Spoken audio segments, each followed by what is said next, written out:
Nessa aula de hoje, iremos falar sobre geração de corrente alternada. Até agora, tudo que vimos era em corrente contínua. Então, iremos aumentar o nosso conhecimento agora, introduzindo a corrente alternada. A corrente alternada é o método mais utilizado para transferir energia de um local para o outro, que não era o caso no final dos anos 1800. Thomas Edison utilizava a corrente contínua e sua ideia era a utilização de diversos pequenos geradores DC para abastecer a comunidade, uma vez que não havia como recuperar perdas na tensão contínua, o que limitou o uso dela. Então, nós vimos o quê? Quando eu tenho uma carga, eu tenho tensão perdida nos condutores que levam a corrente até essa carga. Então, quando eu ligo meu chuveiro, um pouco da tensão, um pouco da energia é desperdiçada nos condutores que levam essa energia para o chuveiro. Não tem como evitar isso, porque os condutores possuem resistência. Logo, uma tensão fica aplicada em cima dessa minha resistência, em cima desses meus condutores, e menos tensão chega na minha carga. Quanto maior for a corrente da carga, menos tensão chega nela. Então, anteriormente, o que eu tinha? Diversos geradores DC. Então, pensa num gerador com gasolina, por exemplo, que eu ligo, ele fica lá fazendo barulho e gera essa energia contínua. Então, a cada esquina de rua tinha que ter um gerador DC. Imagina o barulho que era, imagina a quantidade de combustível, botando assim, que era gasto para poder alimentar as casas. E por que, de novo, era necessário vários geradores DC? Porque a tensão simplesmente caía ao longo da distância que eu alimentava as minhas cargas. Então eu precisava de ter vários geradores DC pequenos. E qual a diferença entre a corrente contínua e a corrente alternada? Então vejam aqui, eu tenho um gráfico onde eu tenho tensão pelo tempo. Então vejam, a corrente contínua ela possui o mesmo valor ao longo do tempo. Então, se eu pegar uma bateria, ela vai apresentar a mesma tensão ao longo do tempo. Obviamente, a tensão vai cair ao longo que a bateria descarrega, porém, ela vai ser sempre contínua se tiver a mesma carga. Agora, vejam a corrente alternada. Ora ela é positiva, ora ela é negativa. Então, ela tem dois vales, um positivo e um negativo. Ela alterna o seu sinal ao longo do tempo. Então, esse pedaço aqui é um ciclo da corrente alternada. Então, isso daqui se repete várias vezes. A continuação dessa corrente alternada aqui seria algo neste tipo aqui. Ela iria continuar indefinidamente, onde esse primeiro pedaço aqui é quem? É o período. É um tempo que vai gastar para fazer um ciclo completo.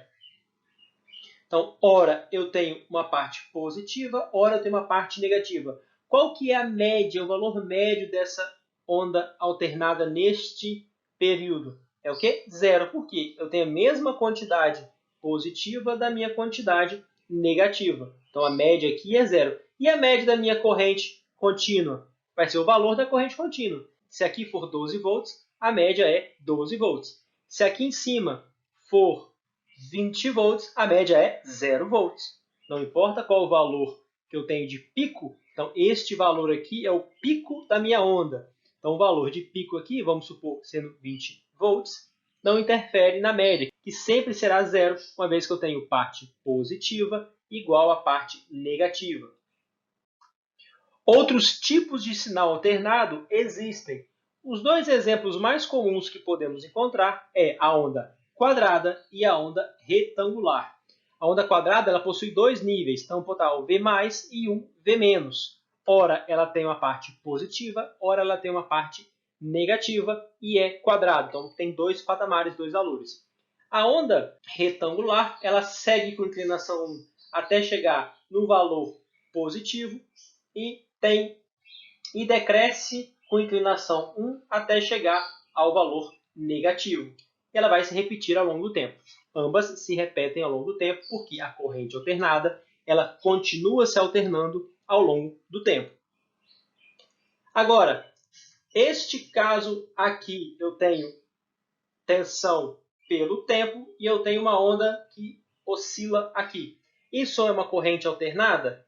Não, porque ela não alterna o seu sentido, ela não alterna o seu sinal. Ela é apenas uma onda pulsante ou oscilante, ela está oscilando, porém ela não é alternada. Para ser alternada, ela tem que cruzar o zero. Então ela tem que cruzar o zero, ter fase positiva e fase negativa.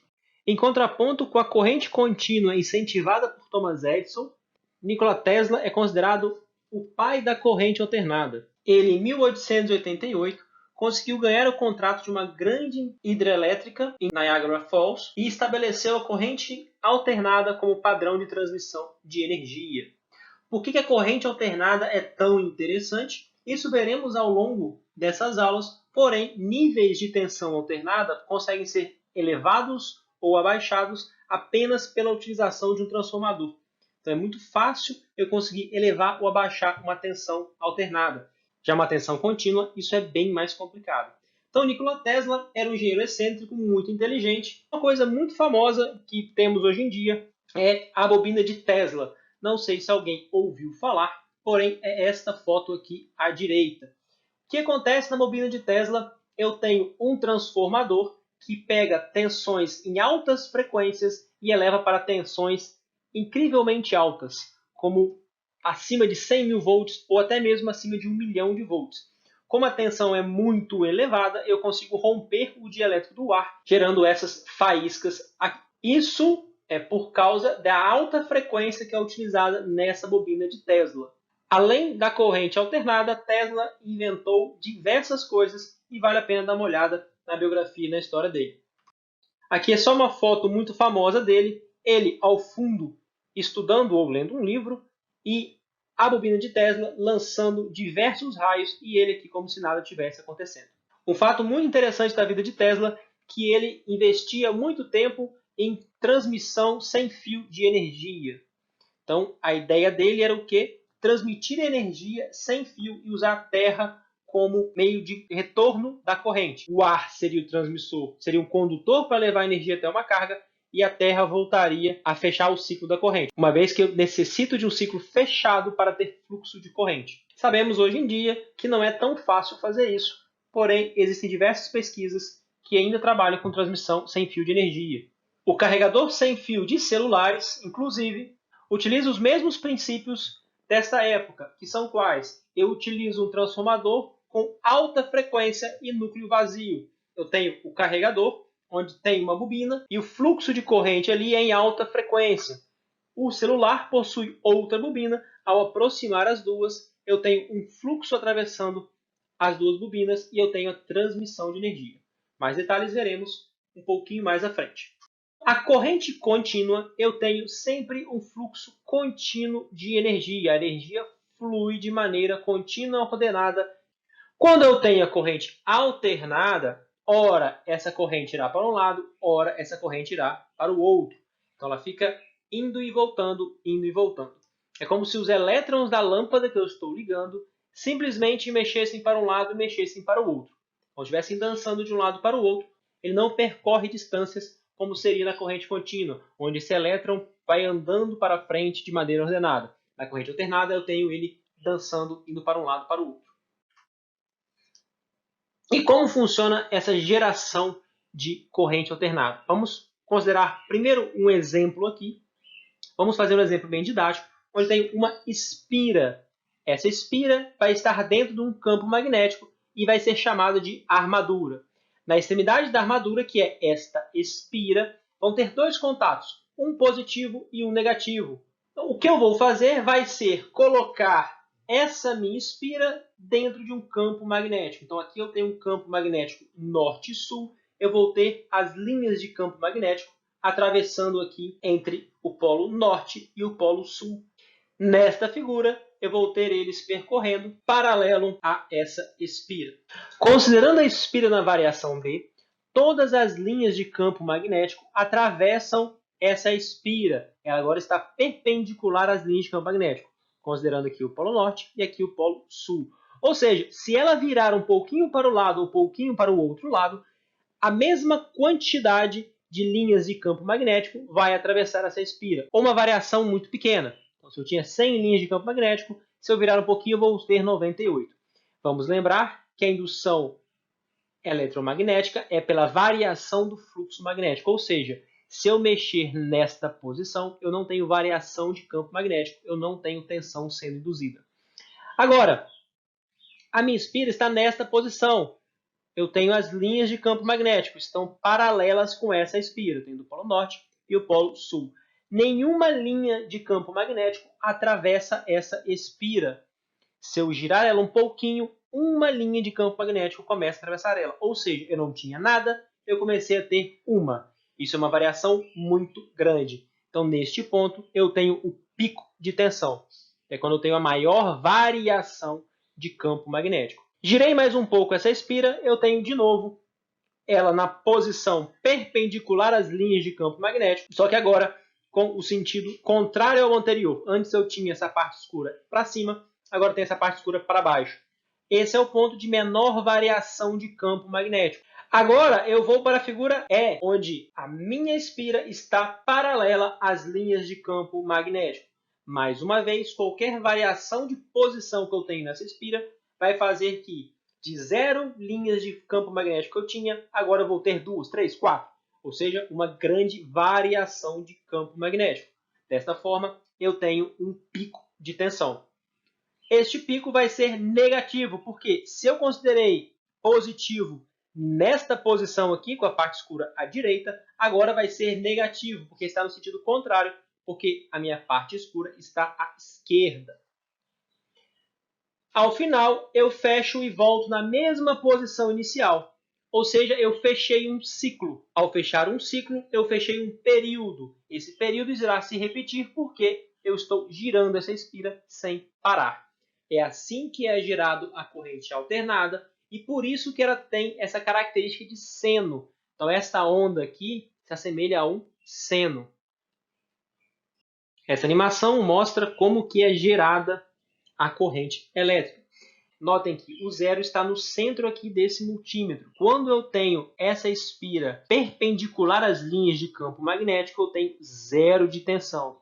Quando eu tenho ela paralela à linha de campo magnético, eu tenho o máximo de tensão possível. Entre os dois extremos, eu tenho uma variação entre o mínimo e o máximo. E como é gerada essa energia? Vamos ver um exemplo de hidrelétrica. Eu vou utilizar a altura da água para transformar a energia potencial que eu tenho do meu reservatório em energia cinética aqui na entrada da turbina.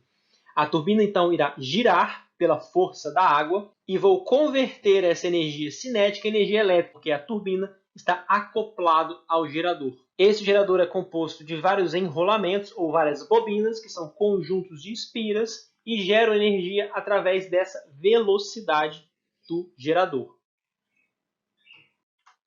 Um outro exemplo que nós temos é a usina térmica.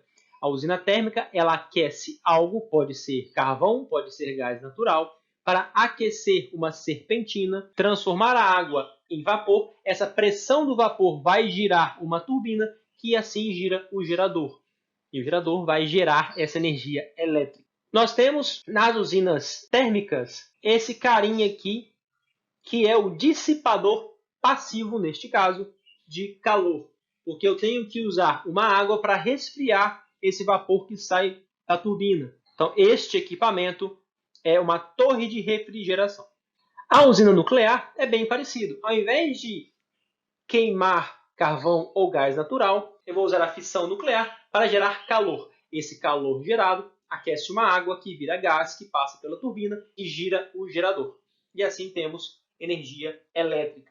Então, em filmes onde mostram esta torre de refrigeração, ela não tem nada a ver com energia nuclear, ou não tem nada radioativo, nem tem nada que polui o meio ambiente. Apenas é vapor de água que sai por ela, porque ali eu tenho um dissipador de calor. Então, no caso do desenho The Simpsons, onde eu tenho essas torres de refrigeração, a fumaça que sai não é tóxica, é vapor de água, como podemos ver nessa figura aqui à direita. Agora, só mostrando uma animação da usina nuclear, eu tenho o controle ali da minha fissão nuclear, que vai esquentar uma água. Esta água vai esquentar uma segunda água, que é o segundo estágio. Esta segunda água vai passar pela turbina e uma terceira água vai refrigerar esta segunda água. Por que usinas nucleares modernas utilizam esse sistema? Porque assim é mais seguro. Vejam que no primeiro estágio eu tenho água altamente radioativa. ela vai estar em contato com a segunda água da segunda etapa. Ela também vai ser um pouquinho radioativa. Já a terceira água, ela sai sem nenhum tipo de radioatividade. Então, esse sistema com 3 etapas é utilizado para garantir segurança. Obviamente, nós podemos ver que a eficiência não vai ser tão elevada, porque eu estou usando 2 refrigeradores. Então, eu estou gerando vapor para gerar vapor. Então, esse processo não é tão eficiente, porém é o mais seguro. Aqui temos a foto da usina de Angra dos Reis, onde eu mostro a Angra 1, Angra 2 e a projeção da Angra 3, que não está construído ainda. A usina nuclear possui este domozinho aqui neste formato, porque é o mais seguro. Pode cair um avião aí que não vai ter problema nenhum. E este pedaço que nós temos aqui é para evitar tsunami e qualquer evento natural que possa ocorrer no mar. É comum a criação de usinas nucleares perto de grandes reservatórios de água, porque a água do terceiro estágio é utilizada do mar aqui em Angra dos Reis para refrigerar a água do segundo estágio.